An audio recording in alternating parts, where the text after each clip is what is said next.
Écoutez, on va...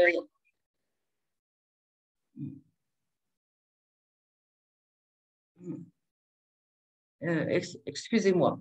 Donc, je reprends. La commission, donc Monsieur Bonatti, Monsieur Décimus et moi-même avons exprimé le souhait à pleine commune que soit organisée cette réunion. Je dirais pour les différents motifs que je vais vous lire dans notre demande officielle qui a été adressée à pleine commune. Donc, voici comment dire, les raisons qui ont motivé cette réunion de ce soir.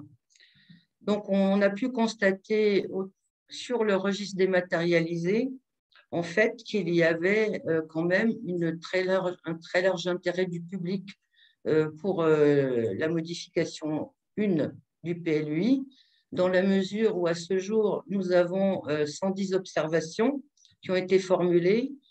En termes de visite, au titre du dossier, à ce soir, les statistiques donnent 1696 visiteurs. Il y a eu des téléchargements de pièces à hauteur de 2701 téléchargements et des visionnages de pièces du dossier à hauteur de 1569 visions.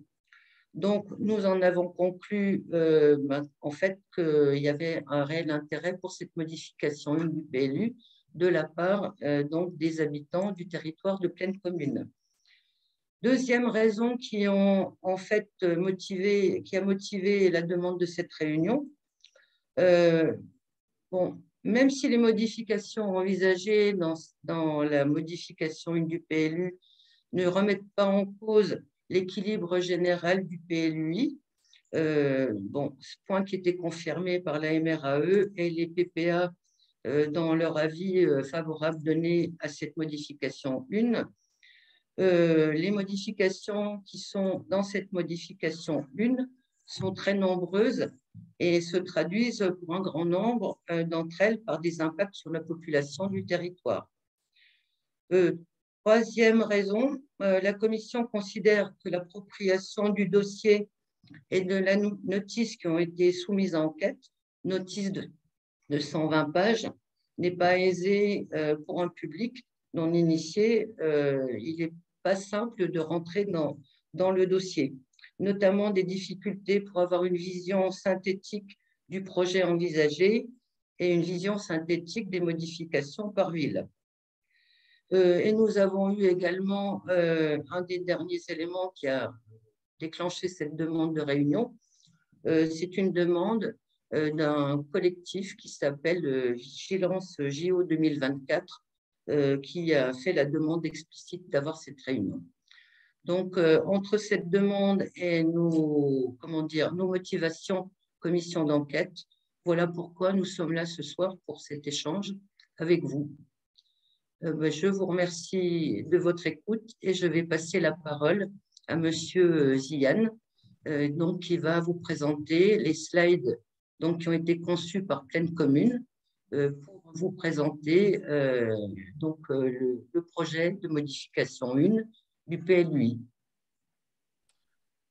Merci Madame la Commissaire. Est-ce que vous m'entendez bien, j'espère? Oui, tout à fait, merci. Je vous remercie beaucoup pour cette introduction et pour vos propos. Je crois qu'en plus, il y a vraiment je suis très heureux qu'il y ait beaucoup de personnes qui soient connectées ce soir sur un sujet qui peut paraître, en effet, vous l'avez évoqué, Madame la Commissaire, assez complexe techniquement, mais qui a un vrai impact, de vraies conséquences sur le quotidien de nos vies, de nos villes, de nos habitants.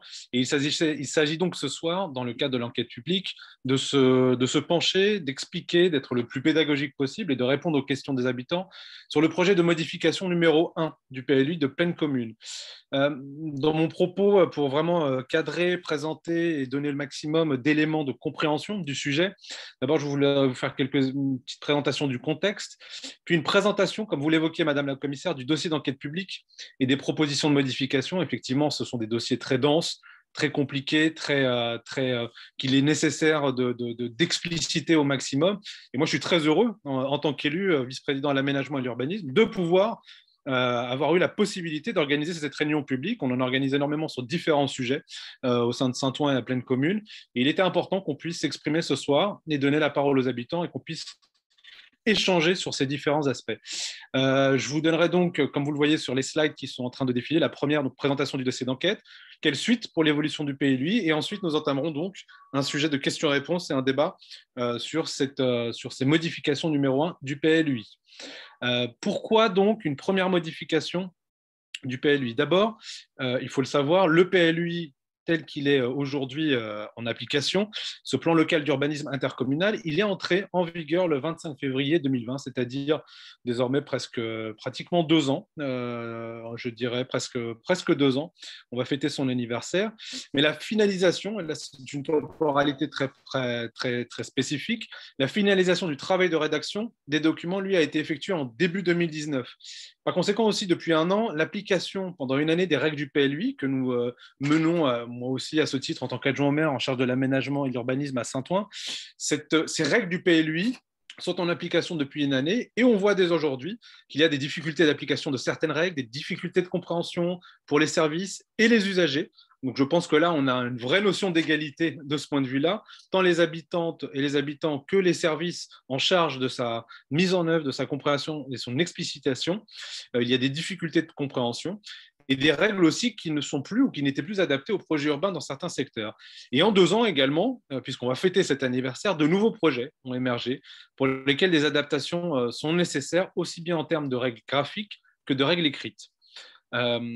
Ceci nous amène donc, dans le cas du contexte, à un contexte, le premier élément, le contexte réglementaire, cet article L153-41 du Code de l'urbanisme, modification de droit commun.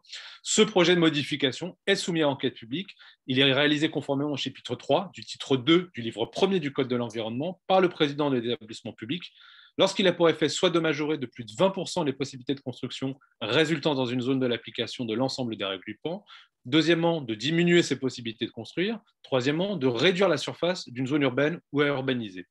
Donc, ces dossiers de modification, tous ces éléments qui sont en cours de cette procédure entrent dans le camp, la procédure actuelle, elle entre dans le champ de la modification avec des réductions des possibilités de construire, des passages d'UM ou EMD vers UH, et des réductions de la surface d'une zone urbaine, de zone NJ pour le jardin de la place juive, par exemple, à Saint-Ouen.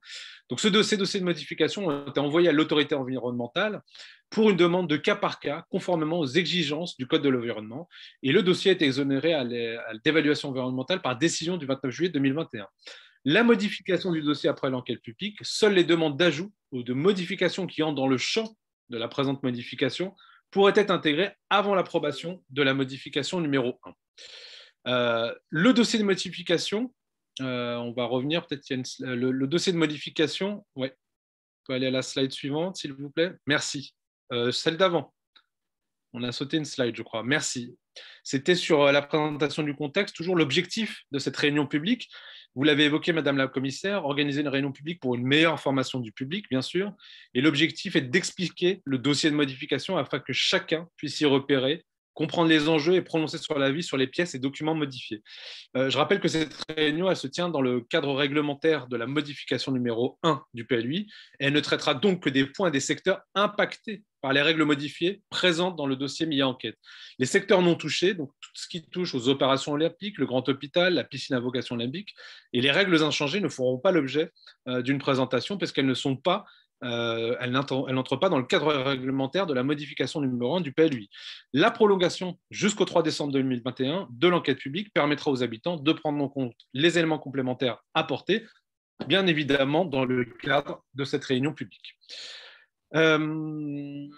Autre point important, le dossier de modification ne présente au public que les pièces qui vont être modifiées après l'enquête publique et le rapport de la commission d'enquête, raison pour laquelle le dossier complet du PLUI ne s'y trouve pas. Il est composé de plusieurs parties, une partie administrative qui regroupe l'arrêté d'ouverture d'enquête, la décision du tribunal pour la nomination de la commission, etc.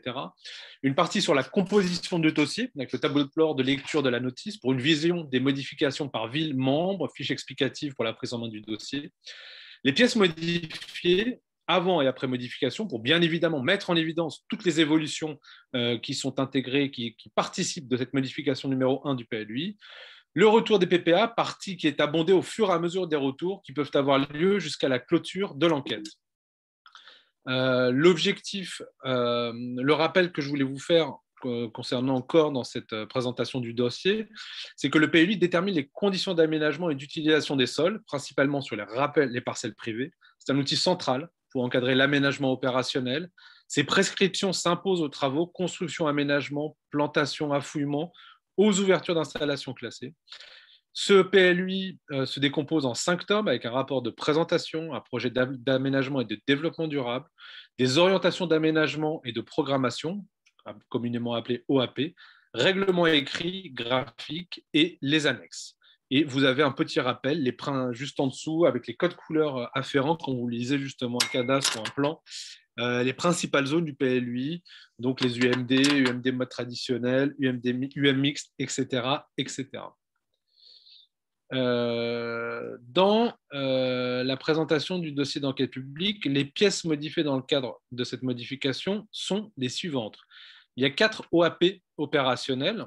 OAP 11, la Courneuve-Siroux-Schram, l'OAP 15, l'île Saint-Denis-Jaurès, 19 mars 62, l'OAP 16, village olympique Saint-Denis et Saint-Ouen-sur-Seine, et l'OAP 27, Saint-Ouen-sur-Seine, les DOC.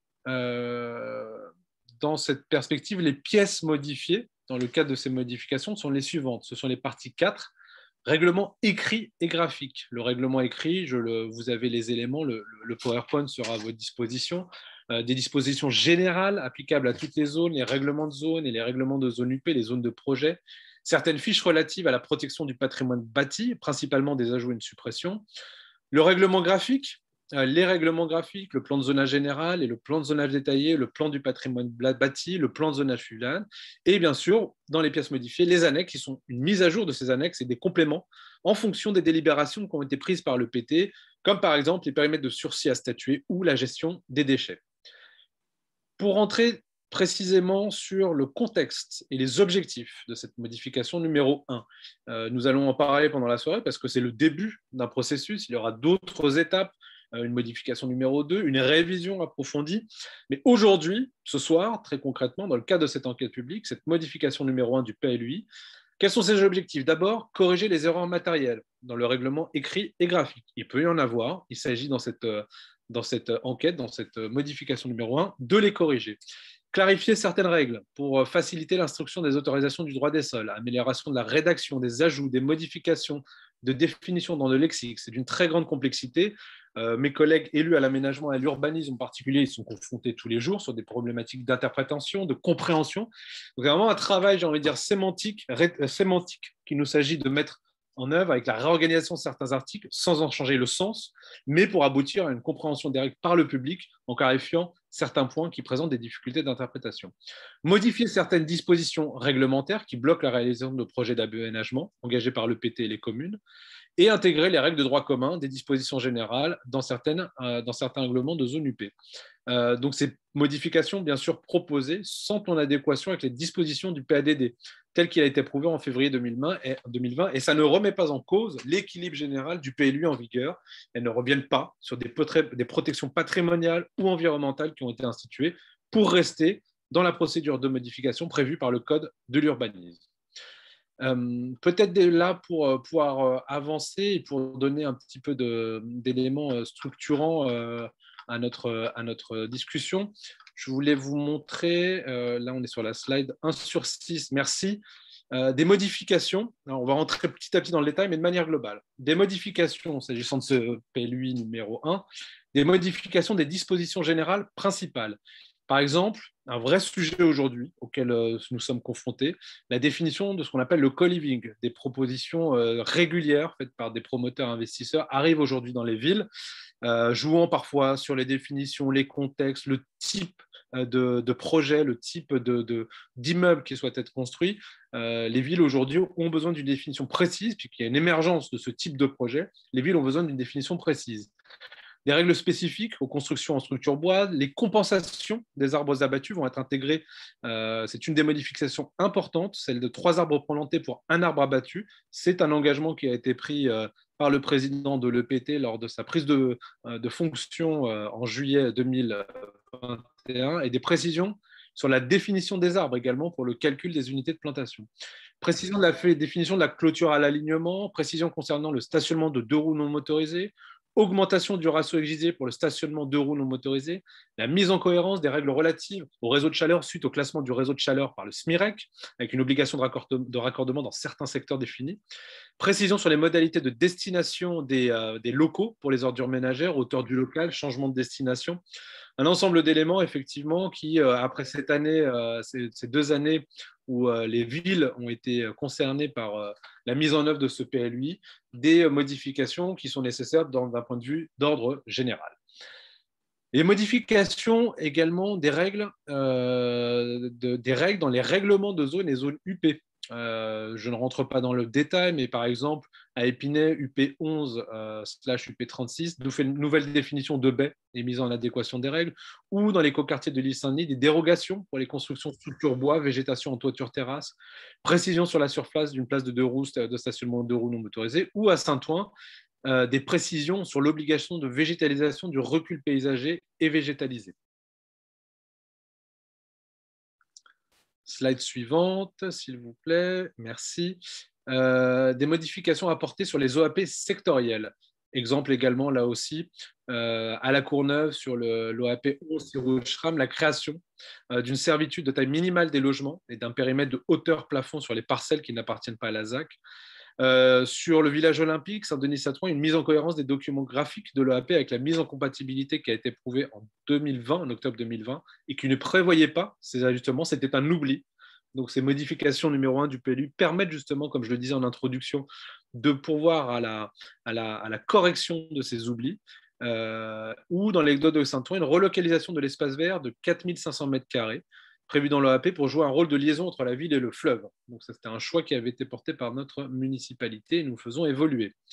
S'agissant des modifications de zonage, il y a par exemple plusieurs passages du zonage UM mixte vers UH pavillonnaire pour préservation des tissus pavillonnaires, plusieurs passages de zones mixtes vers des zones économiques ou d'activités pour permettre l'installation d'activités économiques dans ces secteurs, des passages en zone UVP pour sanctuariser des espaces verts, plus un passage en zone NJ, c'est le jardin de l'impasse Juif à Saint-Ouen-sur-Seine pour pérenniser un jardin partagé, plusieurs passages de zones d'activité vers zones mixtes afin de favoriser le développement de quartiers mixtes dans des secteurs bien définis, et enfin des passages de zone UC, grand collectif, vers du tissu plus mixte, plus classique et inversement. Ces modifications vont avoir bien évidemment un impact sur la constructibilité des parcelles et les occupations des sols autorisés.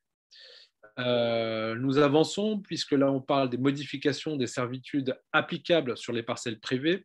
Là encore, je vous laisse en prendre connaissance, sans rentrer dans le détail et sans être simplement dans la lecture des documents, mais il s'agit de création-suppression, par exemple, de modification de périmètre, d'attente de projet, d'aménagement globaux, de suppression à Saint-Denis, 3 créations à Saint-Denis et Épinay, 3 modifications à Saint-Denis et La Courneuve. Création, suppression, modification de filets de hauteur à l'alignement à Épinay, une suppression à Saint-Ouen, 2 créations à Épinay, ou l'extension d'un espace vert protégé, EVPR, à La Courneuve. Enfin, des modifications toujours applicables sur les servitudes, sur les parcelles privées. Dans ces modifications, des précisions sur les catégories de logements sociaux auxquels s'appliquent les pourcentages mentionnés dans les ER, sur les emplacements réservés, ER, création à Stein, modification à Saint-Denis, Saint-Ouen et Saint-Estin, des suppressions à l'Épinay, l'île Saint-Denis et Saint-Denis, ou des servitudes de localisation à Aubervilliers, à Saint-Denis, il y en a 4, et à Aubervilliers, Saint-Ouen et Saint-Denis, Villetaneuse, pour des suppressions. Synthèse de modification ville par ville, je ne rentrerai pas dans le détail, ce document vous sera présenté, mais ça donne une idée précise. C'est écrit tout petit, mais j'arrive aussi à peu près à lire, mais ça vous donne une idée précise, ville par ville, page par page, thématique par thématique, de correction d'évolution. Adrien Delacroix, je crois, vient de nous rejoindre. Adrien Delacroix, je me permets une petite incise. Vice-président à l'habitat, que je remercie de sa présence.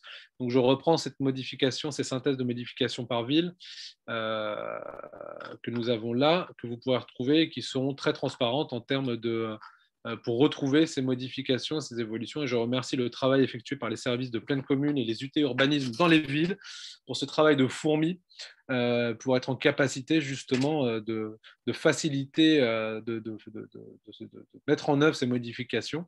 Et ce document synthèse est aussi un moyen pour les habitants de faciliter la prise en main de la notice afin de retrouver justement facilement les modifications proposées pour chaque commune en fonction des mises à jour ou des adaptations ou des corrections des erreurs matérielles ou des entrées de certaines règles dans le droit commun. Pour poursuivre et ouvrir le débat, entre autres également les suites de cette enquête publique. Donc, elle est prolongée jusqu'au 3 décembre 2021. Un PV de synthèse de la commission d'enquête dans les 8 jours. Le délai de 8 jours court à compter de la réception par le président de la commission d'enquête des registres d'enquête et des documents annexés. Une réponse s'en suivra de la part de Pleine Commune dans les 15 jours, avec un rapport et des conclusions dans la commission d'enquête, les conclusions de la commission d'enquête en janvier 2022. La modification du dossier d'enquête publique pour prendre en compte les observations faites dans le cadre de l'enquête publique lorsqu'elles entrent dans le champ de la modification. Ça, c'est un point extrêmement important que j'avais bien évoqué en introduction. Qu'est-ce qui rentre dans le cadre de cette enquête publique, qu'est-ce qui ne peut pas en être. Et l'approbation du Conseil de territoire en mars 2022 et une application fin avril 2022. Par la suite, comme je vous le disais en introduction, il y aura d'autres étapes. Nous sommes ici dans cette étape, un premier moment, un premier temps, qui nous permet donc de corriger un certain nombre de choses, mais il y aura une modification numéro 2 dédiée à la création d'un secteur de taille et de capacité d'accueil limité, STECAL, dans le parc Georges Valbon, pour le projet de baignade porté par le département. Lancement début 2022 pour une enquête à la fin du premier trimestre 2022 et une approbation en septembre-octobre 2022. Puis, nous calerons, en fonction des évolutions et de la stabilisation de ces modifications 1 et 2, le calendrier de la révision qui sera établi par la suite et auquel cas, dans le cas où nous ne manquons pas de prévenir et d'intéresser l'opinion publique à ce dossier très important. Dernier point, les mises en compatibilité. Il y a une déclaration d'utilité publique pour la ligne 15 Est fin 2021, début 2022, une déclaration d'utilité publique pour la ligne 15 Ouest, début 2022, et enfin une déclaration d'utilité publique pour le grand hôpital Saint-Ouen Grand Paris, nord parisien de Saint-Ouen, ok. Enquête publique qui s'est terminée le 15 octobre 2021.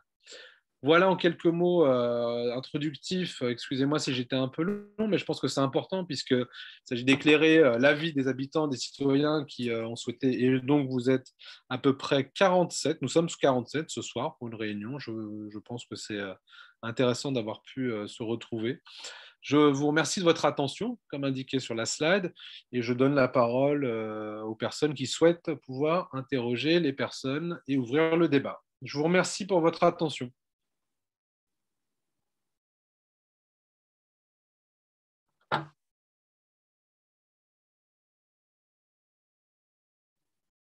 Est-ce qu'il y a des questions ou des prises de parole? Apparemment, Monsieur Boula veut prendre la parole.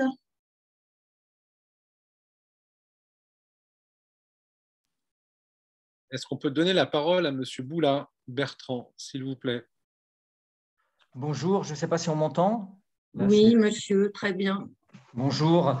Donc là actuellement, alors je suis membre d'une association au bord du canal qui s'est justement organisée avec les habitants contre la construction de tours au bord du canal, à un endroit où on est en bordure de zone pavillonnaire. Et moi, je ne comprends pas, quand on a été au courant de cela, l'enquête publique, dans l'enquête publique, il y a eu environ 250 personnes, c'est-à-dire deux fois plus que ce qu'il y a eu là aujourd'hui sur le PLU, de personnes qui se sont mobilisées pour dire que ce n'était pas possible de faire une chose pareille. Il n'y a aucune tour sur tout le bord du canal comme ça. Et tout d'un coup, en bordure de zone pavillonnaire, dans un endroit qui est justement un des seuls parcs de Saint-Denis, on vient planter plusieurs tours. Et là, effectivement, l'argument de la mairie, c'était de dire que le PLUI l'autorisait. Alors, il l'autorisait, bien que ça paraisse un petit peu invraisemblable, puisqu'il avait été écrit partout que la zone de la Porte de Paris devait être limitée à 6-7 étages. Et tout d'un coup, on se retrouvait avec des tours de 10 et 13 étages. Ça a fait l'objet donc d'une manifestation, de contestation de la part de toutes les associations du quartier. Ça a fait l'objet aussi de pas mal de choses. Il y a une manifestation à la mairie. Et aujourd'hui, je vois qu'il y a une modification du PLUI et je ne vois pas cette zone-là dans la modification. Donc, je ne comprends pas qu'après toutes les motions qui a été exprimé à propos de cela, on soit aujourd'hui avec pas de modification du PLUI là-dessus.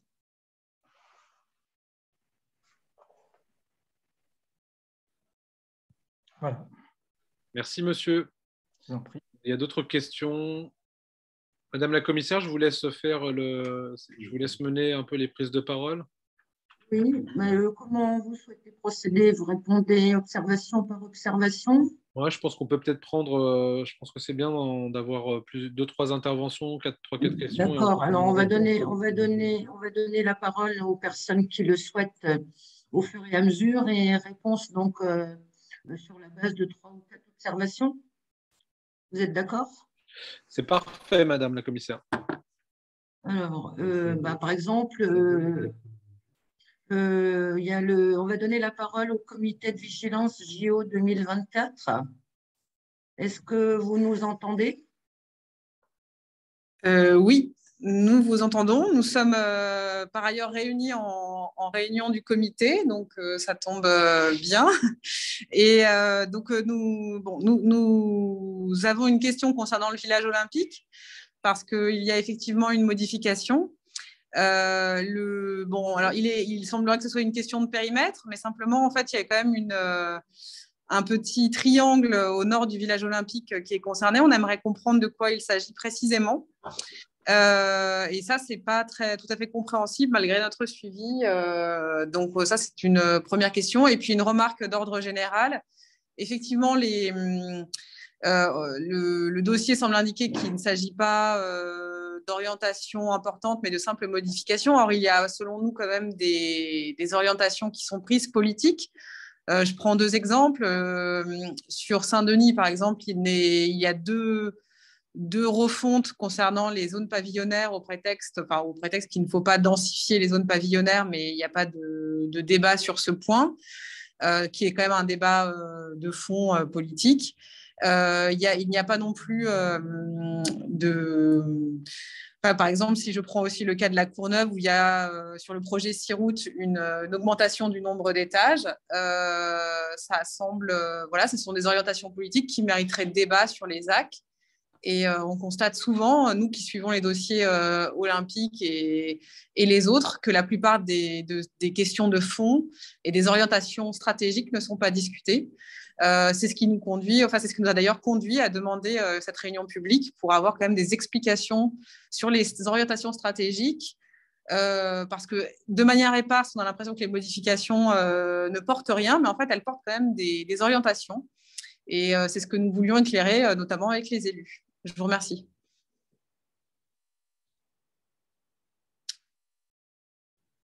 Nous allons passer la parole à Madame Catherine. Excusez-moi, Chevauché. Excusez-moi, madame. Oui, pas de souci. Merci. Je rejoins ce que vient de dire le comité de vigilance JO 2024 et moi j'ai un commentaire sur Épinay-sur-Seine, puisque c'est à cet endroit que je suis. Il a été précisé dans l'introduction que les modifications étaient présentées pour corriger des erreurs, ce qui est, voilà, pas de souci. Et cependant, à Épinay-sur-Seine, il y a 2 zones qui sont actuellement en zone d'activité économique, qui sont proposées pour devenir des zones UC, donc des zones de construction et pour de l'habitation. Donc là, on n'est plus dans le fait de corriger des erreurs, mais on est le fait dans un changement finalement d'orientation, changement d'usage, pour venir à nouveau renforcer une densité, alors que par ailleurs, on dit dans le PADD que on veut proposer des activités économiques, on veut favoriser des projets pour créer des îlots de fraîcheur et des activités économiques, etc. Donc, pourquoi veut-on transformer des zones d'activité en zones d'habitation ? Voilà, donc là, pour moi, ce ne sont plus des corrections, ce sont réellement des changements d'usage qui sont liés à des politiques particulières. Et en plus, qui vont consommer à nouveau, imperméabiliser des sols par rapport à ce qu'il y a actuellement. Voilà, donc je voudrais savoir si on parle là de correction ou si on parle là vraiment d'orientation politique. Merci.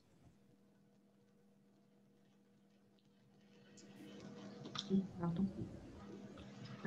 Écoutez, je pense qu'il n'y a plus personne pour l'instant qui demande la parole. Est-ce que quelqu'un de Plaine Commune peut répondre déjà aux observations, aux demandes, aux Oui, Madame la questions? commissaire. Oui, Madame la commissaire, juste pour répondre à quelques-unes des questions, et Adrien Delacroix, je crois aussi, pourra répondre de son côté. D'abord, oui, sur les objectifs, faudra peut-être revenir, on ne va pas remettre le PowerPoint, mais je redis ce que j'ai dit en introduction. Pourquoi une première modification du PLUI de Plaine Commune? Bien sûr, il y a l'application pendant une année des règles du PLUI qui a montré des difficultés, il y a des problématiques de correction et matériel, etc. Mais comme je l'ai dit, en 2 ans, de nouveaux projets ont émergé pour lesquels des adaptations sont nécessaires, aussi bien en termes de règles graphiques que de règles écrites. Alors, Madame Chevauché, j'ai bien entendu votre point sur Épinay, transformation d'une zone d'activité en zone d'habitation. Je donne aussi un exemple inverse, peut-être, à Saint-Ouen. Il s'agit, à Saint-Ouen, nous avons transformé une zone qui devait être construite en espace vert protégé, parce que cela répondait aussi à l'émergence de nouveaux projets qui ont été portés par les nouvelles municipalités, par les nouvelles équipes. Donc, effectivement, il ne s'agit pas seulement de correction d'erreurs matérielles, je reviens là-dessus, je reviens par rapport à ce que je disais en introduction, mais il s'agit bien de pouvoir aussi interfacer, être plus en écho avec les attentes des habitants. Et dans le cas de Saint-Ouen, plus précisément, il s'agissait d'un terrain qui devait être construit en partie, le jardin de l'Impasse Juif, que nous avons voulu préserver. Il y a eu d'autres modifications dans d'autres villes où il s'agit des fois d'espaces qui étaient dédiés à de l'activité qui provient du commerce, ou l'inverse, l'habitation qui devient de l'activité. Ce sont des ajustements pour certains points.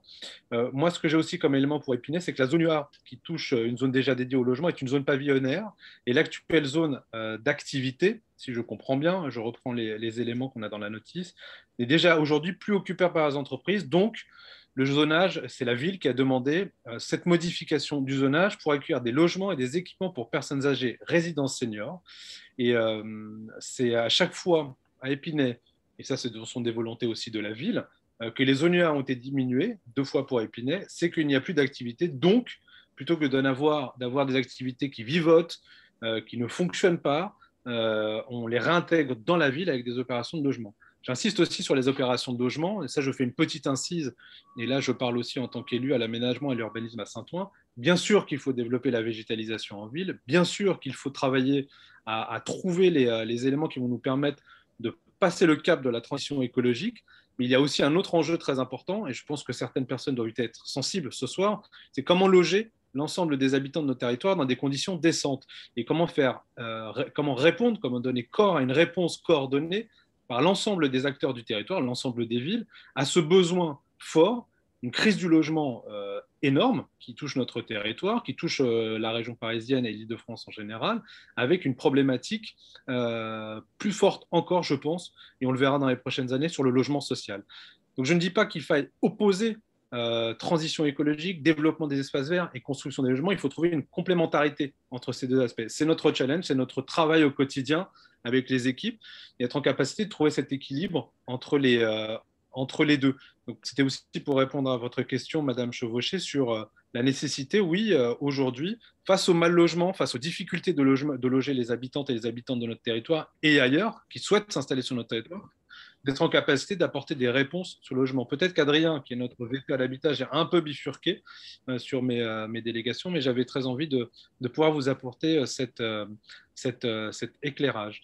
Et je lis bien, Madame, en effet, que près de 400 000 logements sont vacants en Île-de-France. Moi, j'ai bien... oui, vous pouvez corriger, mais il n'y a pas de problème, Madame Chevauché. Effectivement, c'est un vrai enjeu. Il faut comprendre pourquoi ces logements sont vacants. Est-ce que nous avons vu sortir dans la presse un certain nombre d'articles là-dessus. Est-ce qu'on comptabilise bien, je pense, dans certaines villes de notre territoire et d'ailleurs en Seine-Saint-Denis, des logements vacants qui ne peuvent pas être occupés parce que ce sont des conditions d'habitat insalubres ou indignes. Je pense qu'il y en a beaucoup dans les 400 000, mais c'est tout le travail que les villes aujourd'hui doivent mener aujourd'hui, cette lutte contre l'habitat insalubre qui a été laissé de côté pendant de nombreuses années, malheureusement.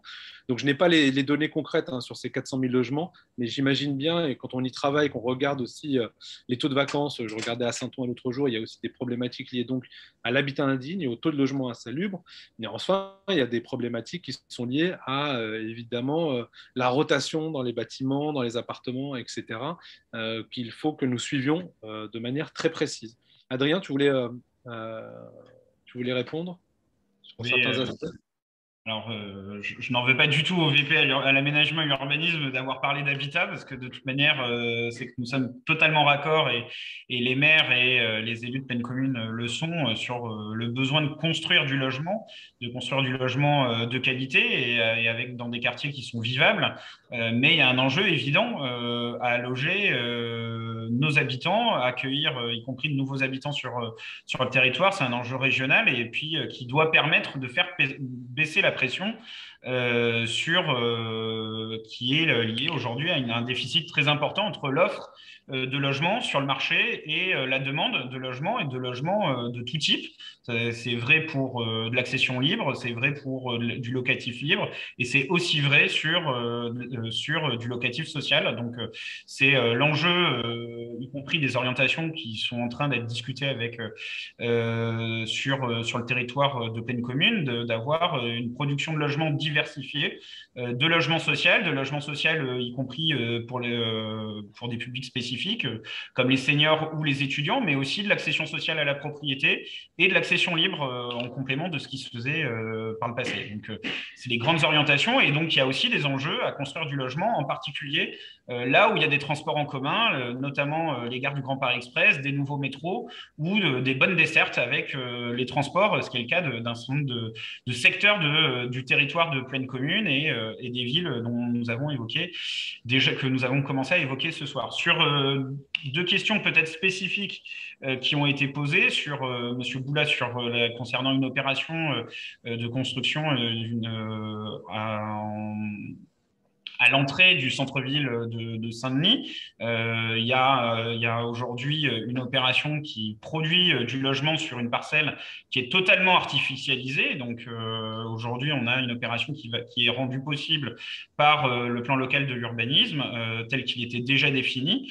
Et donc, cette opération sera menée à partir du moment où le permis de construire sera confirmé. Donc, il y a des associations qui ont fait le choix de riverains et pour des raisons sans doute aussi de principe que je n'ai pas à juger ici, en tout cas qui ont souhaité faire un recours sur le permis de construire. C'est au final, y compris le tribunal, qui dira si c'est effectivement conforme, tel que le permis de construire est conforme au règlement d'urbanisme. Et il a en tout cas, parce que on a une contestation à faire modifier une règle générale qui s'applique à l'ensemble du territoire. Sur ce que disait Madame Gintrac concernant les orientations stratégiques, je peux comprendre la déception de ne pas suffisamment en parler. En réalité, nous ne sommes, et je crois que mon collègue Adalziane l'a dit, nous sommes à l'étape seulement de modification de notre PLUI et du coup, on ne peut pas modifier de manière justement sur des aspects très stratégiques les règlements parce que sinon nous ne serions finalement pas dans une modification mais dans une révision et ce qui est deux procédures bien différentes mais la phase de révision viendra plus tard parce qu'il y a besoin effectivement de réinterroger différentes règles. C'est le souhait tout simplement parce que j'étais déjà élu certes d'opposition par le passé mais ce plan local de l'urbanisme il a été discuté avec en partie des maires qui ne sont plus en exercice et donc ça veut dire qu'il y a eu des orientations et des souhaits d'orientation nouveaux. C'est le souhait y compris de pousser ces curseurs-là notamment en matière de ville durable qui a amené un certain nombre de modifications de règlement qui est permis en tout cas, qui sont permis en tout cas dans le cadre de cette modification. Je pense notamment à la notion de pleine terre dans les zones d'aménagement où jusqu'ici, ce qu'on appelait de la pleine terre, c'était de mémoire 2 mètres ou 2,50 m de terre au-dessus d'un parking. Et ça, demain, dans les zones d'aménagement concerté, ce ne sera la pleine terre sera réellement de la pleine terre, c'est-à-dire de la terre, de la surface jusqu'au centre de la terre, et donc qui permet du coup, parce que ce n'est pas seulement une petite question de définition, mais qui doivent permettre aussi le fait de pouvoir planter des arbres, et y compris d'avoir des arbres de grand développement quand on signale sur un plan que nous sommes sur de la pleine terre. Donc ça, c'est très bénéfique. L'effet aussi sur la question de la prise en compte des mobilités douces et l'objectif d'inscrire dans les constructions neuves le doublement des surfaces en stationnement vélo, ce qui est là aussi qui accompagne en tout cas le souhait du territoire et des élus de ce territoire de développer les mobilités douces et en particulier le vélo, parce que le but étant de pouvoir garer son vélo là où on habite et pas de le garer, notamment d'être obligé de le garer sur l'espace public, ce qui est un frein sinon à la pratique du vélo. Et puis on a aussi des compensations sur les arbres qui sont des marqueurs là aussi très forts en matière de défense de la ville durable, où désormais, pour un arbre abattu, il y aura 3 arbres replantés, dans l'idéal sur les parcelles concernées, ou sinon de reconstituer, de compenser l'abattage de ces arbres ailleurs sur le territoire et de manière principale, en priorité, en proximité de là où l'arbre a été abattu. Donc, on a essayé, je pense, de pousser un maximum le règlement dans une logique, y compris de transition écologique et de prise en compte du fait que le territoire se soit déclaré en urgence climatique. En revanche, il est vrai que dans le cadre d'une modification, on ne peut pas toucher à tout, sinon ce ne serait pas conforme. Et donc, c'est des orientations qui auront vocation à être sans doute renforcées et développées dans la future révision. Et nous aurons l'occasion, je n'en doute pas, de les partager avec les habitants du territoire. Enfin, pour compléter, je me permettrai puisque j'avais pris des notes sur, je crois, la Courneuve, des éléments, des questions qui avaient été posées sur les 6 routes. Si je ne dis pas de bêtises, donc j'avais pris note sur les 6 routes. Effectivement, des hauteurs, on a augmenté un peu les hauteurs des constructions sur certains aspects. Pourquoi? Parce qu'on a rendu inconstructible, ça c'était un choix, on a rendu inconstructible au logement des parcelles qui étaient trop proches de l'autoroute. Et c'est plutôt justement une mesure qui vise à protéger la santé des habitants. D'ailleurs, il y a un travail très approfondi qui est en cours actuellement au sein de pleine commune, un projet qui s'appelle Modèle Urbain, qui vise justement en phase expérimentale aujourd'hui à travailler sur les zones de pollution, les zones de circulation des vents et de l'orientation que peuvent avoir les fumées toxiques ou les fumées polluantes à destination dans les quartiers des habitants. Et sur les 6 routes, justement, il s'agit très techniquement, mais très précisément, de redéployer une partie assez infime de la constructibilité qui était prévue au bord de l'autoroute, aux abords immédiats de l'autoroute, pour les redéployer sur des hauteurs pour retrouver ces mètres carrés qui étaient prévus dans l'équilibre budgétaire de la ZAC. Et donc, le lot 1 de la ZAC a été supprimé, ce sont 36 logements.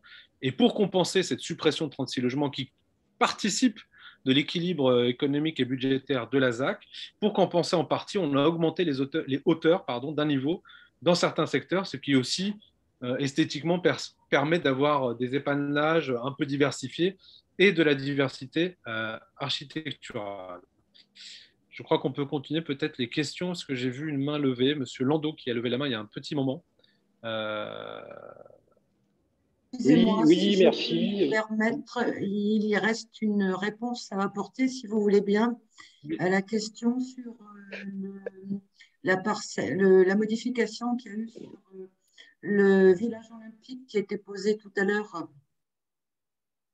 Oui, sur le village olympique, sur la modification de parcelles, en fait, la Solidéo qui est en charge de la mise en œuvre de la construction des projets olympiques, elle n'avait pas modifié les périmètres de l'OAP alors qu'elle le fait justement elle-même dans le zonage. Donc là, c'est une mise en cohérence, c'est une correction matérielle, c'est une mise en cohérence de 2 documents entre eux.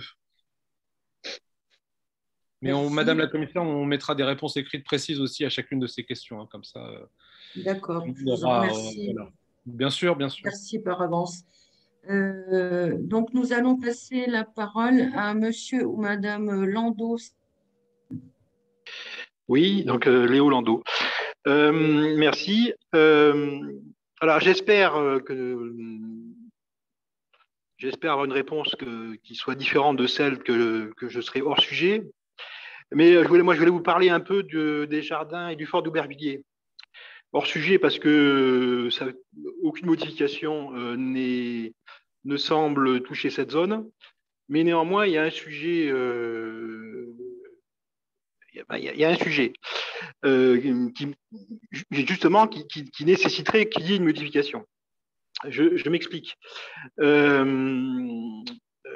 Au-delà des morceaux de jardin qui sont pris par le centre aquatique olympique et par la gare du Grand Paris, il figure dans le PLUI d'origine et donc non modifié une zone classée UM qui n'est nécessitée ni par la piscine ni par la gare.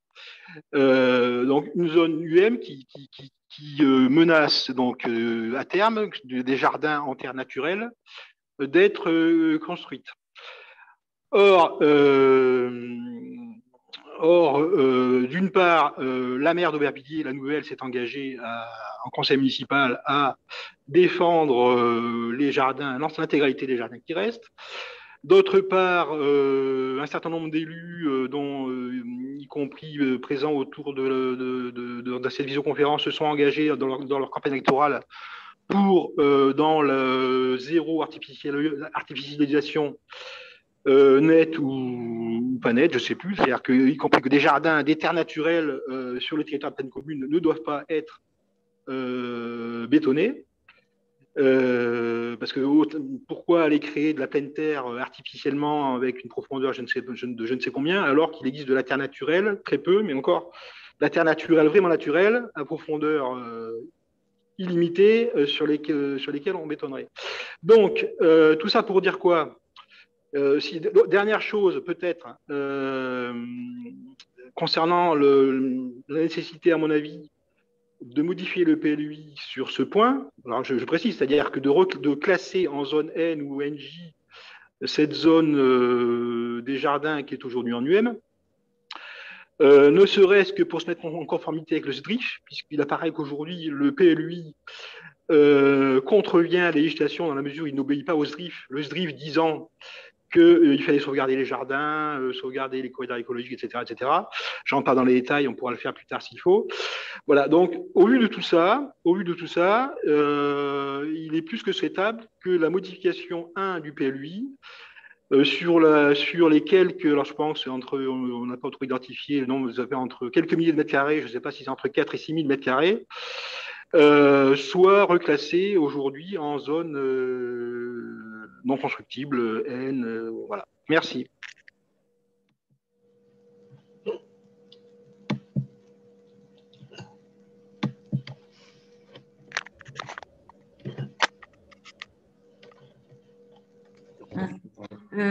Donc, nous allons passer la parole à, excusez-moi, il n'y a plus personne.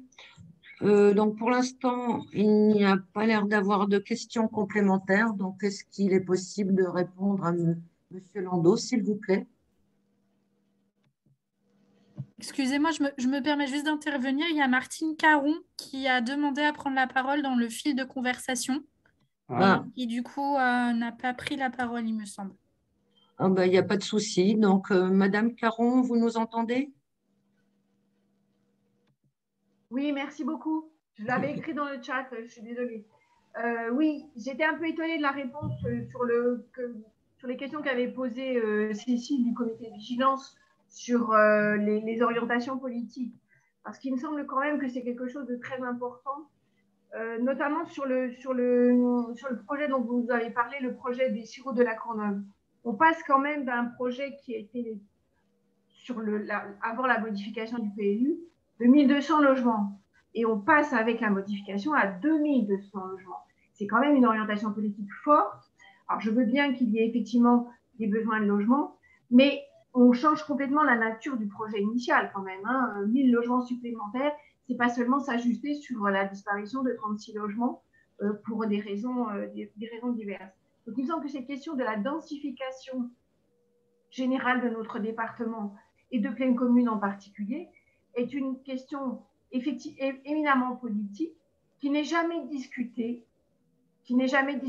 On est toujours dans des débats très techniques, on va dire, mais sur la signification même de ce que c'est que la densification, de jusqu'où on peut aller et comment elle est acceptée par la population, il me semble que c'était vraiment quelque chose qui devait être discuté bien au-delà de la petite modification par-ci, par-là. Je pense aussi que, par exemple, sur ce projet de la Courneuve, et je voudrais rappeler que je fais partie, moi, d'un groupement qui s'appelle, d'un collectif qui s'appelle le Cahier Citoyen.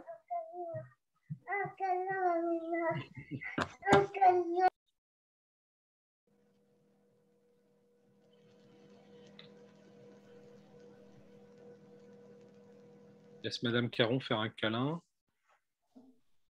Excusez-moi, j'ai eu un petit problème technique. Je voulais simplement dire, oui, que sur ce projet de la Courneuve, l'implantation originelle du groupe scolaire qui devrait être attenant, parce qu'avec une augmentation de 2000 logements d'un seul coup, ça reste quand même particulièrement flou. C'est-à-dire que même dans un projet de cette nature-là, la définition, clairement un peu claire, on va dire, des services publics qui sont attenants à toutes ces augmentations de logements ne sont pas déterminés, ne sont pas écrits noir sur blanc. Et c'est quand même quelque chose qui est particulièrement difficile à entendre, puisqu'on sait que la densification urbaine, elle peut être acceptée par les habitants si elle est accompagnée correctement des services publics attenants et de la manière de vivre cette densification la plus agréable possible, même si on sait que les demandes de logement sont importantes. Ceci dit, la demande de logements sociaux, c'est celle-là la plus importante. Et elle correspond à ceux des habitants qui vivent déjà sur notre territoire. Donc, comment on répond déjà à cette demande de logements sociaux et comment on fait, parce que c'était aussi quelque chose qui figurait dans les desiderata, on va dire, des politiques, c'était aussi de pouvoir encadrer les logements, le prix des loyers. Est-ce qu'on peut savoir quelles démarches sont faites et est-ce qu'elles vont aboutir sur cet encadrement des loyers pour que justement on ne subisse pas une augmentation exponentielle, parce que c'est quand même ce qu'on voit un peu partout, des loyers dans notre territoire. Merci. Merci Madame Caron. Je vais vous répondre très vite, comme ça j'en profite. Sur l'encadrement des loyers, Plaine Commune a voté l'encadrement de loyer. Nous, aujourd'hui, à Saint-Ouen, c'est une mesure qui est déjà mise en œuvre et qui est applicable depuis quelques mois, je ne veux pas dire de bêtises. Un certain nombre de logements qui sont mis en location aujourd'hui doivent passer par une évaluation et donc font l'objet d'un encadrement des loyers d'ores et déjà, en tout cas à Saint-Ouen, et je pense, puisqu'on a adopté cette délibération il y a quelques mois déjà, entre en vigueur sur le territoire. Depuis le 1er juin dernier, en fait. Merci Adrien. Tout à fait. Elle est donc l'encadrement des loyers à Plaine Commune a été voté le 1er juin 2021, présenté par notre vice-président à l'habitat Adrien Delacroix, et elle est en vigueur, et en tout cas, je sais qu'elle est en vigueur à Saint-Ouen. Pour revenir précisément à la question que vous évoquiez sur les 6 routes, je reprends les éléments. En fait, il ne s'agit pas 1200 logements. C'est dans le cadre. Il y a 2000 logements qui étaient prévus dès le début sur cette ZAC. Je vais vous répondre, madame. Je pense que les documents, le programme des 2 ZAC, qui était soumis à enquête publique en 2017, prévoyait déjà 2200 logements. Et il y avait une coquille dans la rédaction de l'OAP. Donc sinon, même s'il n'y avait pas eu cette coquille, 1200, on n'aurait pas eu d'évaluation environnementale mise à jour. Donc je pense que les dossiers de création de ZAC doivent être consultables, mais a priori, ils prévoyaient d'ores et déjà, dès le début, cette surface de plancher et ce nombre de logements. Voilà, je ne suis pas spécialiste de la ville de La Courneuve. La ZAC, je la connais pour y travailler dans le cadre de mes délégations, mais il y avait dès le début, il faudrait consulter à ce moment-là les dossiers de création de la ZAC, qui datent donc, si je ne dis pas de bêtises, qui ont été soumises à enquête publique en 2017, prévoyait donc déjà 2200 logements. Il y avait une coquille dans la rédaction de l'OAP. Il y avait d'autres prises de parole, Madame la Commissaire, je crois. Je voyais Monsieur ou Madame Lécal qui ont levé la main. Et après, il y avait une question sur l'immobilier de bureau. Il y avait la question aussi des jardins ouvriers. à laquelle il n'y a pas eu de réponse. Vous m'entendez? Oui, pour le fort d'Aubervilliers. Oui, Oui, c'est ça. je crois que je pense que c'était une demande de la part de monsieur Landau. Landau. Oui. À ma connaissance, je crois qu'il y a il y a le jugement demain qui doit être rendu sur le permis de construire, qui a été attaqué justement par les habitants qui ont eu gain de cause en première instance. Donc le permis de construire, pour le moment, il est suspendu et on attend les évolutions et le rendu du jugement demain, si je ne fais pas d'erreur. Et la ville d'Aupert a déjà déposé un PC modificatif pour répondre à la demande des habitants. Mais les jardins sont toujours construits car il y a une partie qui ne sont pas changées dans le modificatif.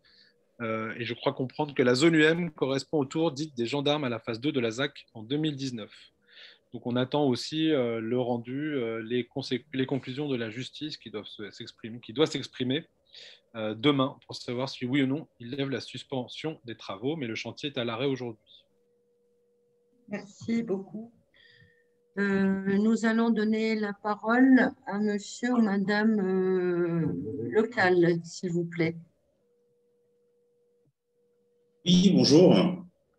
Alors moi, c'est plus aujourd'hui un petit peu un retour d'expérience puisque j'ai un bien qui fait partie des éléments remarquables du PLUI de la ville de Saint-Ouen, dans lequel on essaye de mettre à côté un gros projet immobilier. Ce projet immobilier va s'intégrer au sein de 5 éléments remarquables du PLUI de Saint-Ouen. Aujourd'hui, on en est au 3e avis défavorable de la part des architectes des bâtiments de France et je n'ai aucune réponse de la ville à mes sollicitations sur ce sujet. Aujourd'hui, les architectes disent que le projet, sans rapport avec la qualité du bâti environnant et le contexte urbain, est de nature à dégrader gravement la qualité du paysage urbain existant. Donc aujourd'hui, moi je ne comprends pas qu'on ne bouge pas. D'autre part, j'ai été au tribunal là-dessus, j'ai eu gain de cause puisqu'il y a eu un des bâtiments qui a été annulé. J'ai demandé à la ville de Saint-Ouen de me fournir des éléments sur un permis de démolir sur lequel il manquait, qui était faux, puisqu'on déclarait avoir acheté au niveau du notaire 100 mètres. Dans le permis de démolir, il y a 450 mètres carrés habitables. Alors j'ai demandé à la ville de me fournir ces éléments pour pouvoir les présenter au tribunal. Et depuis un an, bien sûr, je n'ai rien de la part de la ville. Donc aujourd'hui, ce projet, on est beaucoup d'habitants à ne pas le vouloir, mais la ville reste silencieuse là-dessus. Et Adèle Ziad est très bien au courant du projet, n'est-ce pas Adèle? Je vais te répondre, Samir. Très Oui. heureux de te voir ce soir, puisque je t'ai reçu longuement pour parler de ce projet, mais je te laisse terminer. Non, mais ce sera tout, puisque sinon le projet est très long, mais vas-y.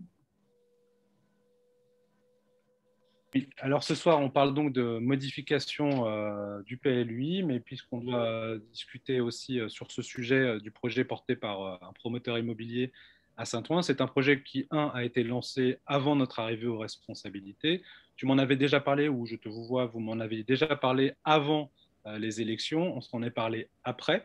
Je vous ai reçu en mairie pendant plus d'1h30, 2 heures pour parler de toutes les problématiques liées aux avis de l'ABF, à l'avis de l'ABF qui avait été émis. Un avis de l'ABF, malheureusement, si je puis dire, pour ma part, qui est arrivé bien après cette problématique qui avait été levée à juste titre dans la démarche que vous aviez entamée à l'encontre du promoteur qui, justement, à proximité de ce bâtiment et de ce patrimoine remarquable, avait lancé son projet. Ce que je vous avais dit également, c'est qu'il était très compliqué du point de vue politique et du point de vue juridique et administratif d'intervenir alors qu'une procédure juridique que vous aviez lancée et que vous avez gagnée, très bien, formidable, avait été lancée. Donc nous étions en attente de la décision de justice puisque la ville, à ce titre, était attaquée et donc devait porter le dossier en justice. Aujourd'hui, le projet a été...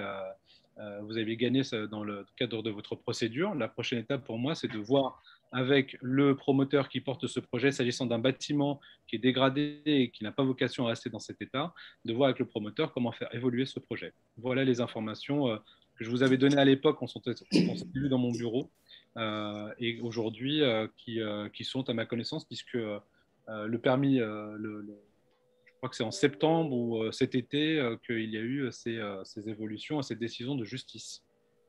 Je retrouve dans mes mails, je vais retrouver la date exacte. C'était en avril, la décision de la justice. Donc là, on en est quand même au deuxième permis modificatif, troisième avis défavorable, et pour les éléments sur lesquels on n'a pas voulu me donner pour que je puisse me défendre, à savoir tous les éléments qui étaient faux. Parce qu'aujourd'hui, on présente des règles du PLUI, mais je vois que personne ne les respecte. Alors là, dans mon cas, personne ne les respecte, et personne ne bouge, et on vient se cacher, dire bah, on attend une décision de la justice. Donc, en gros, toi, ce que tu me dis, aujourd'hui, tu ne peux rien faire. Monsieur Lécal, Samir, cher Samir, je ne me cache derrière rien du tout. La preuve, c'est qu'on se croise à Saint-Ouen, on se voit, on se parle, et que je t'ai reçu en mairie. Non, Adèle, on ne se croise pas, on ne se voit pas à Saint-Ouen. En tout cas, tu peux au moins admettre que je t'ai reçu pendant 1h30, voire 2 heures en mairie pour parler spécifiquement de ce sujet. Spécifiquement, mais une discussion qui n'a rien donné, puisque pour moi, aujourd'hui, tu te souviens m'avoir dit que tu ne savais pas quoi faire d'un avis des architectes des bâtiments de France. Attends que la justice, mais comme l'affaire a été portée en justice par tes soins, j'étais en attente de la décision de justice, si je peux me permettre. Donc, de dire que je n'ai pas, que j'ai fait la sourde oreille ou que la ville a fait la sourde oreille alors que je t'ai reçu pendant 2 heures en mairie pour discuter spécifiquement de ce dossier, c'est un fait qu'il faut quand même que je réhabilite. Pour la suite des opérations, je ferai le point avec les services, s'agissant du fait aussi que le promoteur en question doit revoir sa copie. Et ça, dans le cadre de la décision de justice qui a été rendue en avril. Oui, mais tu ne réponds pas sur les éléments que j'ai demandés, qu'on ne me fournit pas. Ton micro est coupé, Adèle.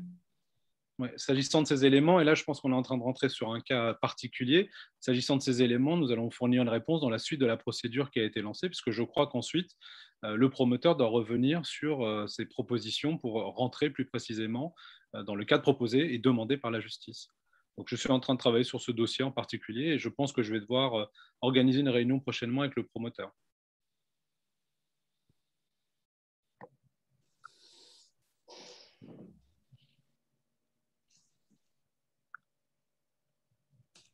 Oui, est-ce que vous m'entendez? Je vais passer la parole à monsieur ou madame Ivan.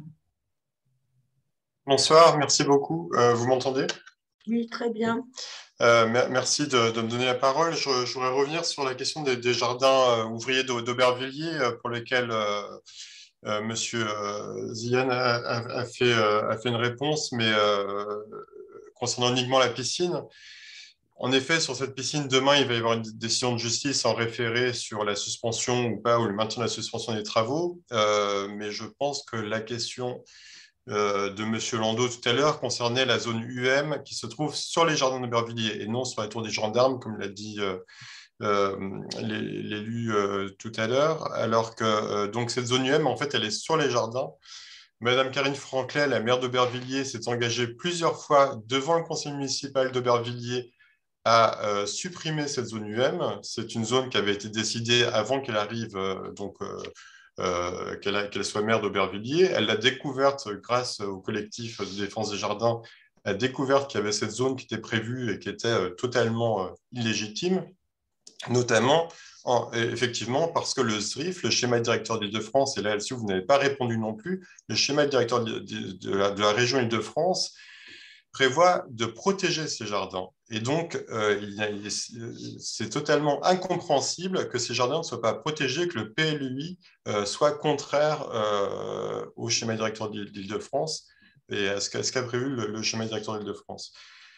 Aujourd'hui, vous parlez d'une crise du logement, alors qu'en réalité, il y a surtout une crise écologique. La crise du logement, c'était dans les années 50. Là, vous avez 70 ans de retard. Depuis, il y a de nombreux logements qui ont été construits en Île-de-France. Aujourd'hui, il y a une crise écologique. Il y a une crise de la gentrification en Île-de-France et notamment en Seine-Saint-Denis. 20% du territoire de la Seine-Saint-Denis est en travaux, notamment à cause des Jeux Olympiques avec le Grand Paris Express, etc. Donc, je pense qu'il faut vraiment vous mettre à jour et pas forcément fréquenter des promoteurs qui vont vous demander de construire toujours plus de logements, mais plutôt écouter les citoyens qui aujourd'hui ont peur de la crise climatique qui arrive, et notamment des effets de l'eau de chaleur qui vont être très problématiques dans les années à venir. Donc, planter plus. Effectivement, le fait de pouvoir planter 3 arbres, compenser 3 arbres pour un arbre coupé, c'est une très bonne chose. Mais il faut aujourd'hui arrêter toute construction, rénover massivement, mais arrêter de construire. Merci.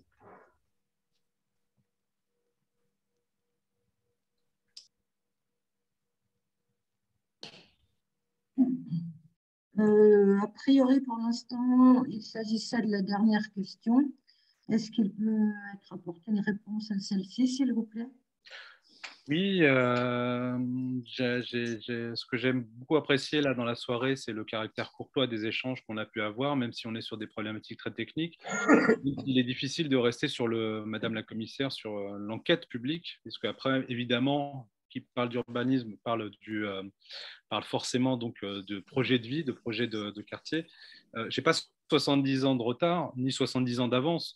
Moi, je répète les propos, monsieur Yvan, que j'ai tenus un peu plus tôt. Il y a une crise écologique, bien évidemment.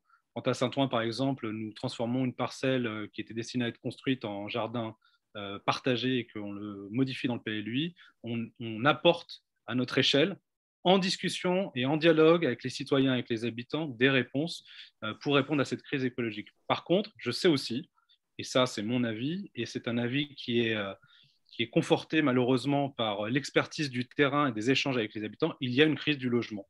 Il y a une crise du logement en France, en Île-de-France en particulier, à Paris, en Seine-Saint-Denis. Il y a une crise de l'habitat social qui, dans le cadre actuel des capacités des villes à construire du logement, cette crise du logement, elle existe. Elle n'est pas 70 ans en retard, elle ne sera pas dans 70 ans. Moi, dans mon quotidien, quand je reçois les habitants, que j'échange avec eux, la difficulté qui m'est remontée régulièrement, bien évidemment, il y a tous les soucis, toutes les préoccupations liées à la transition écologique, mais il y a également tous les soucis liés au mal logement. Et je me dois de répondre, je vous donne juste mon point de vue en tant qu'élu aujourd'hui, de trouver un juste équilibre, comme je l'ai dit au début de la discussion, de ne pas opposer les deux, crise écologique et crise du logement. Pas une question de temporalité, c'est une question de répondre aux préoccupations des habitants. Quant aux relations qu'on a avec les promoteurs, il faut parler aux promoteurs, puisque les promoteurs ensuite voient des parcelles, voient des projets de développement. C'est à nous de leur parler, d'y passer du temps pour les orienter vers les projets que nous souhaitons construire et pour les habitants. Lorsqu'il y a une parcelle, Madame la commissaire, je me permets de répondre un peu sur la méthodologie, puisque la question a été posée, même si ça sort un petit peu du cadre de la réunion publique. Lorsqu'on discute avec des promoteurs, nous leur donnons des orientations, nous leur demandons moi je le donne pour exemple à Saint-Ouen, de ne pas construire forcément si le PLUI permet sur une parcelle de construire à 7 étages. Je leur demande de dédensifier dans des quartiers où on a des bâtiments qui sont déjà à 4 étages, même si le PLUI permet de monter à 7 étages. Je leur demande d'avoir des retraits, des végétalisations renforcées. Je leur demande également, en fonction du nombre de logements qui va être construit, de prévoir une part significative de logements sociaux pour permettre à nos habitants, parce que nous ne sommes pas hors sol, nous connaissons les conditions de vie de nos habitants, nous souhaitons qu'ils puissent loger en première ceinture et dans le territoire de pleine commune, nous souhaitons qu'ils puissent rester sur notre territoire et ne pas subir justement les effets de la gentrification que vous évoquiez. L'idée n'est pas d'opposer les uns contre les autres, mais justement de travailler, de trouver des solutions concrètes pour permettre aux habitants de notre territoire de rester sur notre territoire et de se loger dans de bonnes conditions. Ça, c'est un point. Je redis encore une fois, c'est mon expérience et mon expertise d'élu sur le terrain qui est au contact avec les habitants et qui échange régulièrement avec eux. Important pour moi de pouvoir apporter des solutions aux habitants de notre territoire sur cet aspect-là. Je veux bien compléter, Adèle, si tu permets. Il y avait des questions qui sont déjà, y compris un peu en dehors du cadre de la réunion, hein, de la modification du règlement du PLUI. Mais on peut changer brièvement. Aujourd'hui, on a un plan local de l'habitat qui est en train d'être rediscuté, y compris mais avec une ambition très forte de continuer à être un territoire qui construit du logement de l'ordre de 3500 logements par an, c'est-à-dire sur un rythme qui reste très soutenu, et le territoire, après la ville de Paris, qui construira encore le plus de logements à l'échelle de l'Île-de-France, non pas parce que ce serait un besoin pour les promoteurs, mais que c'est un besoin pour les habitants, et que la démarche, y compris dans laquelle s'est engagée la plupart des villes aujourd'hui, et y compris le territoire de pleine commune, à prendre en compte l'urgence climatique, elle n'est pas contradictoire avec le besoin et la nécessité de construire du logement de qualité et du logement diversifié. Et donc, à l'avenir, on continuera sur ce territoire à construire du logement social.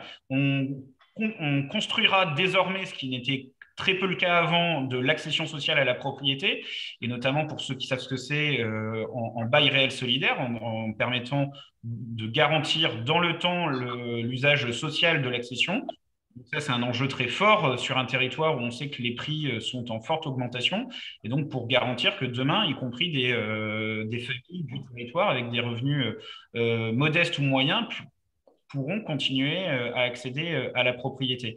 Mais moi, y compris, je ne pense pas qu'il y ait un seul maire de ce territoire qui pense que nous n'avons plus besoin de construire du logement.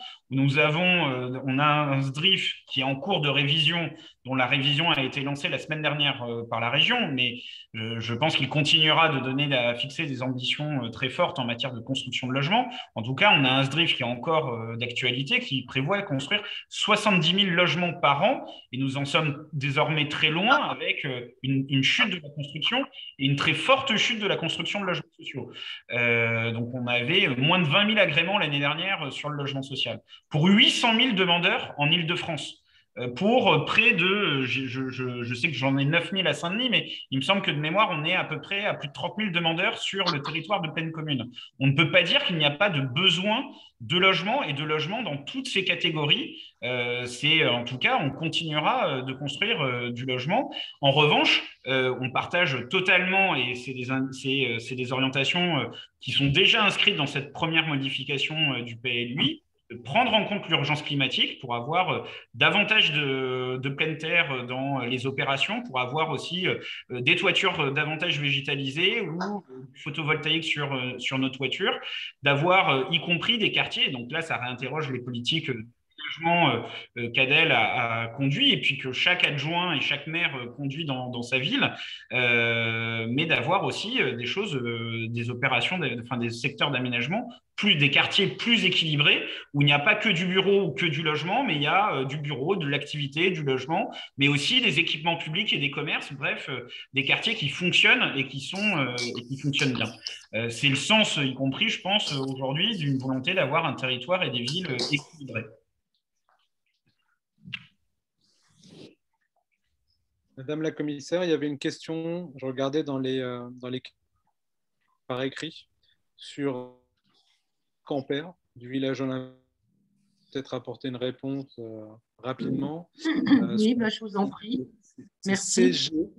CG qui demandait pourquoi le parc Campère du village olympique en zone espace vert, pour ne pas le sanctuariser.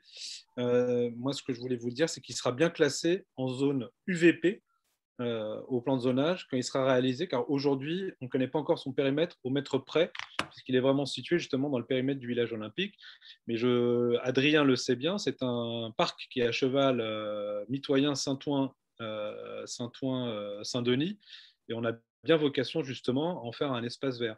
Je tiens aussi à signaler quand même que s'agissant du village olympique, je vais vous redonner les chiffres, on était sur un territoire, enfin sur une zone qui était, on parle d'espace végétalisé, on était sur quelque chose de l'ordre de 0 à 5% d'espace végétalisé sur le village olympique précédemment, puisque c'était une zone d'activité, c'était des bureaux.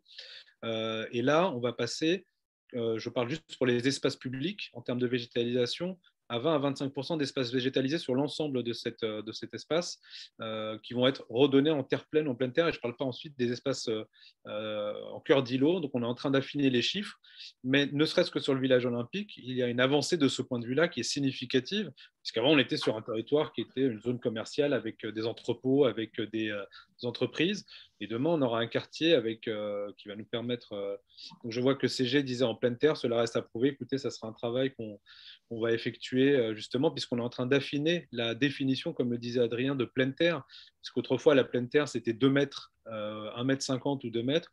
Aujourd'hui on va renforcer la définition de pleine terre dans le travail qui est effectué par Pleine Commune, pour avoir de la pleine terre au sens le plus important, le plus net et le plus clair possible. Peut-être pour anticiper les questions sur le parc Ampère, certains le savent, en tout cas ceux qui suivent l'actualité, qu'il y a en tout cas des discussions, y compris en part de désaccord avec la Solidéo sur le rajout, en tout cas, d'opérations de logement ou en tout cas immobilières sur ce qui était initialement le périmètre du parc Ampère. et que ça sera discuté sur la phase 2 du village olympique, ce n'est pas sur la phase 1, mais que ça fait l'objet y compris d'échanges avec la Solidéo, et en tout cas la position de la ville de Saint-Denis, c'est de ne pas avoir des constructions supplémentaires sur le périmètre du parc Ampère. Je te rejoins, Adrien, là-dessus. Ça fait partie justement, ce que je voyais dans les commentaires, effectivement, des bonnes questions. On est bien conscient qu'aujourd'hui, on a un territoire qui est très pauvre en terrain végétalisé, en espace vert. On est dans une moyenne de 10 mètres carrés. Je crois qu'à Saint-Ouen, on est à 6 mètres carrés. Je crois qu'il y a une vraie volonté de la part des élus de reconquérir autant que faire se peut et de se battre pour la reconquête d'espaces verts dans nos différents territoires. Le parc Ampère, que le parc Ampère en fait grandement partie. Et ça fait partie des discussions qu'il faut avoir avec les acteurs institutionnels pour permettre justement d'aboutir à la création, ne serait-ce qu'on parlait concrètement du parc Ampère dans le village olympique, d'avoir un espace vert à la hauteur des attentes des habitants et à la hauteur des attentes des élus.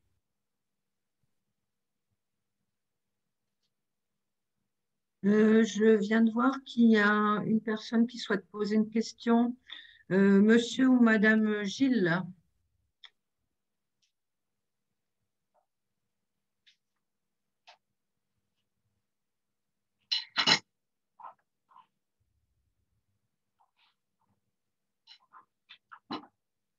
Monsieur ou Madame Gilles, s'il vous plaît.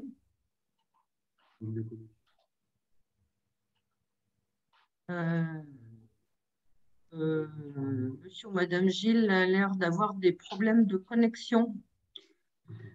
Alors,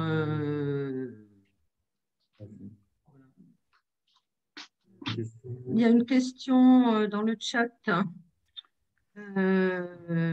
ou une information déjà. Nous venons d'apprendre que la ZAC Playel vient d'être annulée par le tribunal. Qu'en est-il?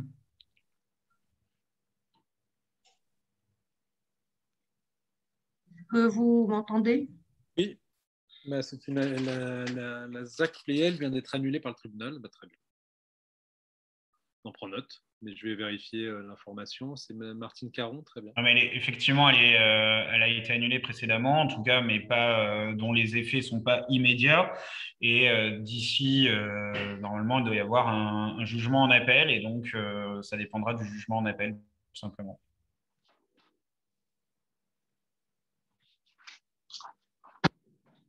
Oui, alors Monsieur Gilles a l'air de poser sa question. Oui, Monsieur Gilles, si vous avez des problèmes de connexion, pouvez-vous poser éventuellement votre question par écrit? Et en attendant, il y a Madame Chevauché qui met un message: moins de 5 mètres carrés d'espace vert public par habitant à Épinay. Oui, mais c'est en écho avec ce que je disais précédemment. Je répète, nous sommes un territoire qui a besoin, je crois qu'à l'échelle de la Seine-Saint-Denis, je donne l'exemple de Saint-Ouen parce que j'ai le chiffre en tête précisément, c'est 6 mètres carrés et que c'est un défi et un challenge qu'on doit relever, qu'on a commencé à relever. Quand je parlais de cette préservation du jardin de la Page Juif, plusieurs centaines de mètres carrés en cœur de ville, c'est un travail qu'il va falloir mener petit à petit, progressivement, sans se dire qu'il y a un combat d'arrière-garde entre la crise du logement et la crise écologique. C'est de trouver aussi un équilibre entre ces deux enjeux dans les prochaines années. Et je pense qu'on est capable toutes et tous de le relever. Mais Madame Chevauché a bien raison de remettre ces éléments chiffrés en perspective pour qu'on se donne des objectifs sur la durée.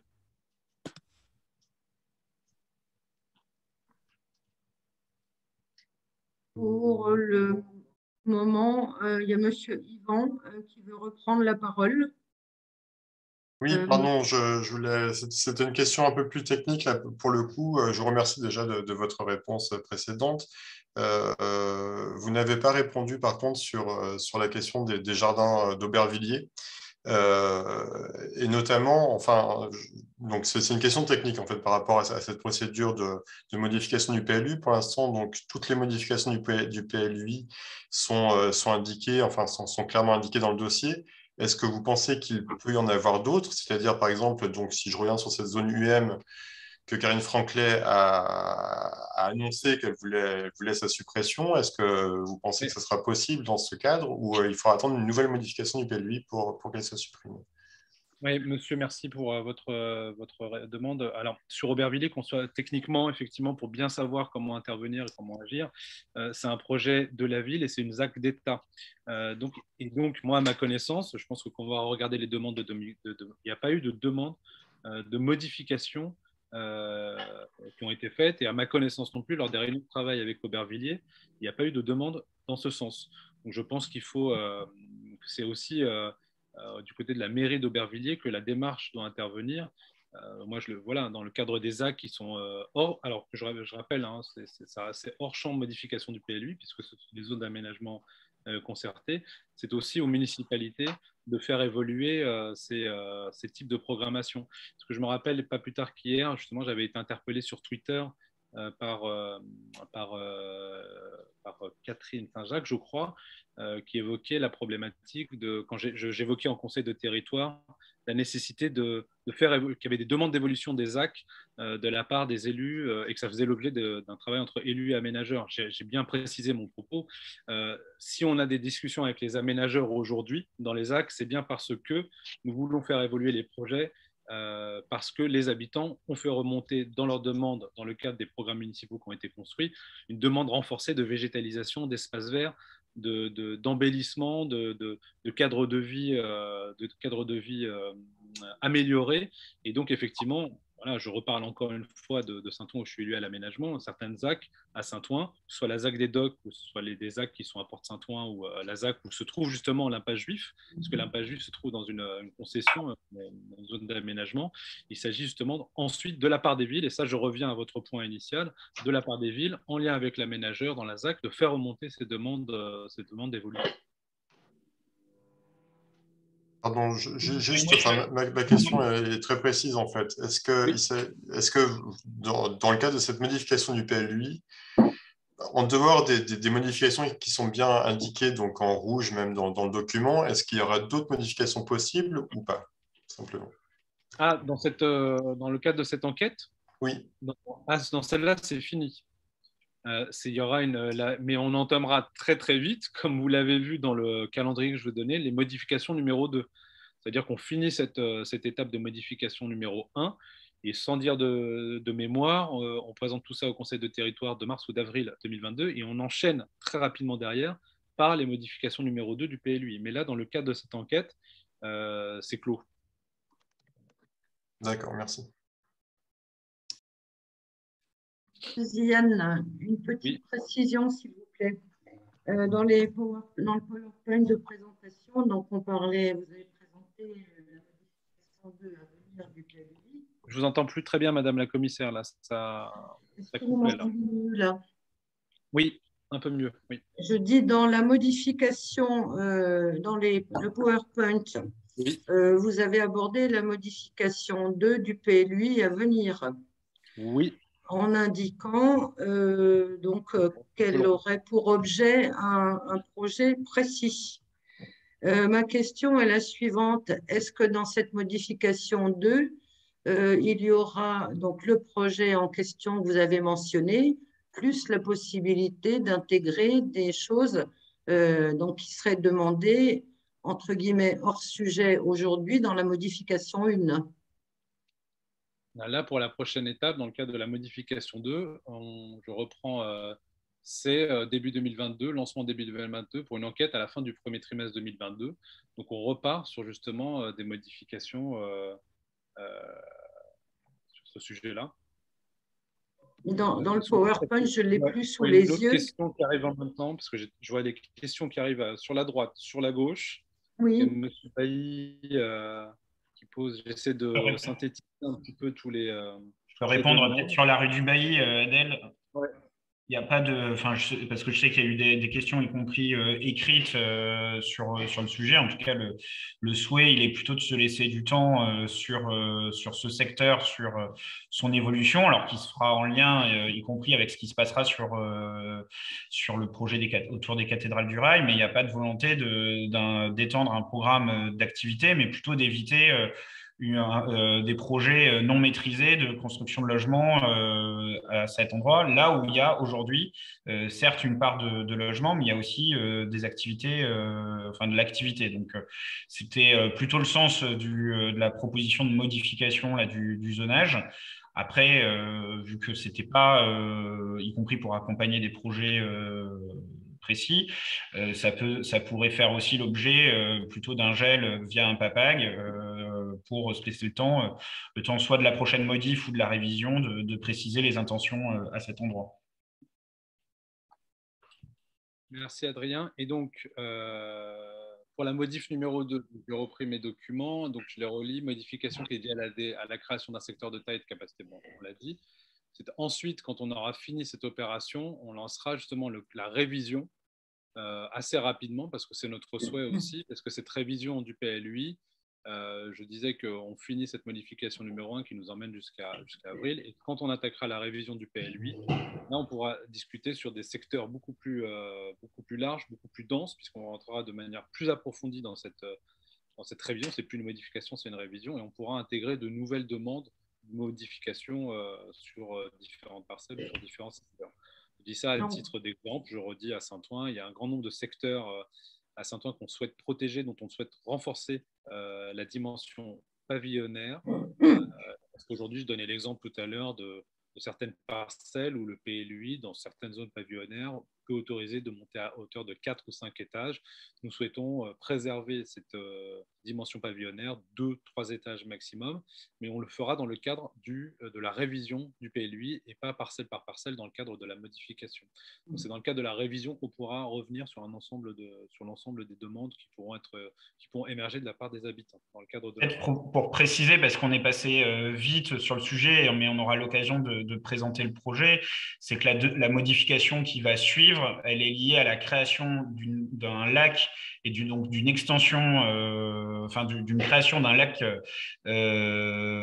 sur le parc Georges Valbon, donc à cheval sur Saint-Denis et la Courneuve. Donc c'est un projet qui est piloté par le conseil départemental et son vice-président Belaïd Bedreddine, donc de création d'un lac pour y faire une baignade écologique. Donc c'est pas une piscine, mais on pourra pour permettre en période estivale aux habitants du territoire de se baigner dans un lac où l'eau sera traitée de manière complètement naturelle. Donc c'est l'objet de de la modification qui arrivera, parce que le projet n'était pas encore complètement stabilisé au moment du lancement de la modification et qu'il implique quelques modifications de zonage sur le parc Georges Valbon. Et donc, ça, on aura l'occasion de le représenter, je pense, aux habitants du territoire et en particulier aux usagers du parc Georges Valbon. Pour information, c'est vraiment le suivi. Donc, réglementairement, modification, Madame la Commissaire, oui, je me permettais pour que les personnes qui sont connectées ce soir puissent avoir les éléments. Il y a la modification numéro 1, la modification numéro 2 dont j'ai parlé et que je viens de réexpliquer. D'autres modifications peuvent intervenir, en particulier dans le cadre des NPNRU, tous les projets en rue que le territoire de pleine commune a portés en cette année 2021 dans le cadre des comités d'engagement. Et la prochaine étape réglementairement, pour faire évoluer, pour renforcer, pour faire évoluer un certain nombre de parcelles, voire des quartiers entiers, c'est réglementairement la révision du PLU. Merci pour votre réponse. Le plus clair possible.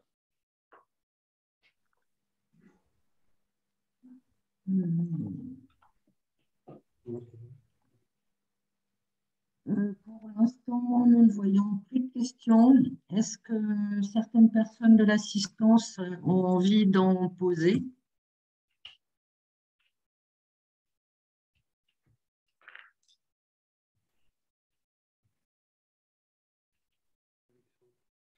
On voit une question de la part de M. Alexandre Schoen. Est-ce que vous pouvez la poser, monsieur? Très bien, merci à vous. Excusez-moi du retard, je sors du travail, j'ai pu suivre pendant une demi-heure les échanges. Moi, j'avais juste une question, je crois qu'elle n'a pas été posée, sur la question du potentiel déplacement de l'école Anatole France au sein du quartier Pleyel, parce que Moi, en tant qu'habitant du quartier Pleyel, je constate que les travaux ont, malheureusement, je le regrette, énormément avancé sur la question du super échangeur.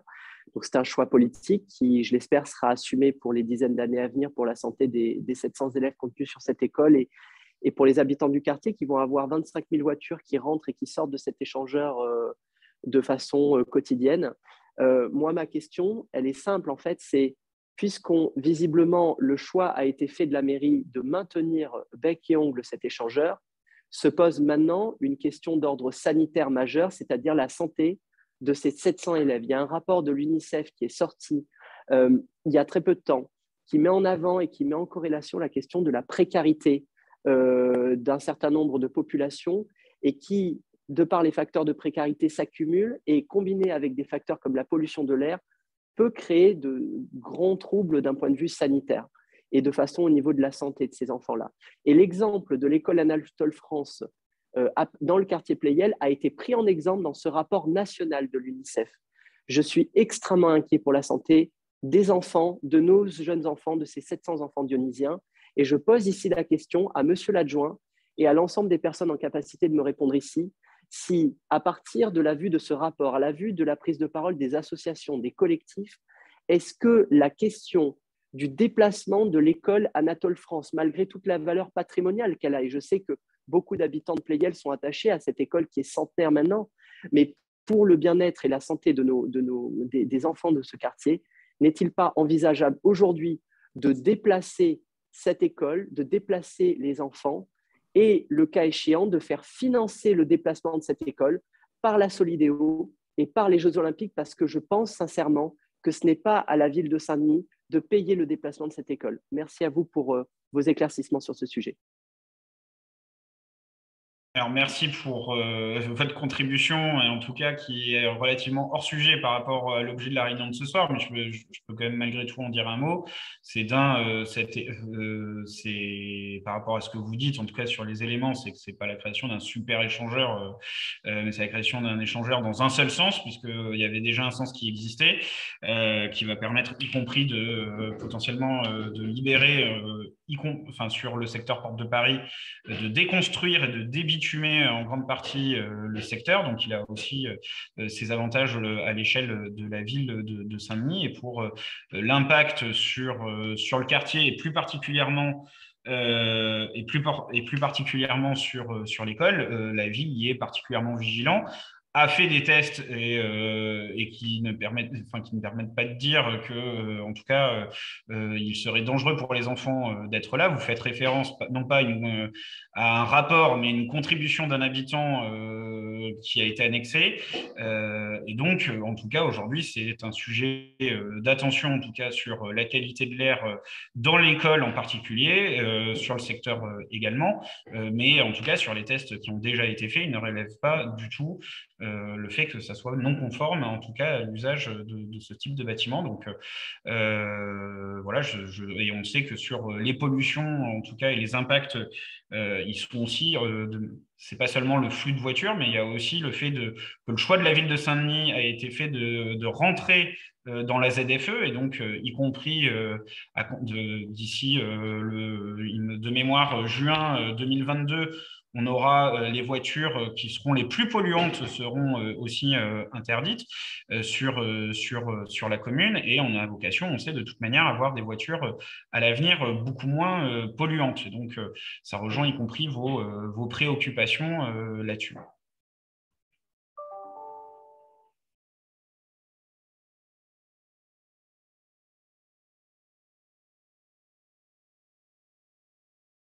Là, on entend les commissaires, par contre. Ouais. Votre micro est éteint, madame la commissaire. Excusez-nous. Est-ce qu'il y a encore des personnes dans l'assistance qui souhaiteraient poser des questions? Dans le cas contraire, écoutez, je pense qu'on clôturera cette réunion d'échange. Madame la commissaire? Oui. Je voulais juste remercier toutes les personnes, les participants vous remercier d'abord, puisque vous avez eu d'avoir organisé cette réunion publique. Et je souhaitais aussi remercier l'ensemble des participants à cette réunion pour la qualité de nos échanges et l'esprit constructif qui a pu en ressortir, ce qui est très important en tout cas pour moi. Merci. Moi, je tiens à remercier aussi les personnes qui se sont connectées. Donc, on clôture cette réunion. Pas de regret pour les questions. Très bien. Merci beaucoup. Merci, messieurs, dames. Merci à vous. Bonne fin de soirée. Merci. Au revoir.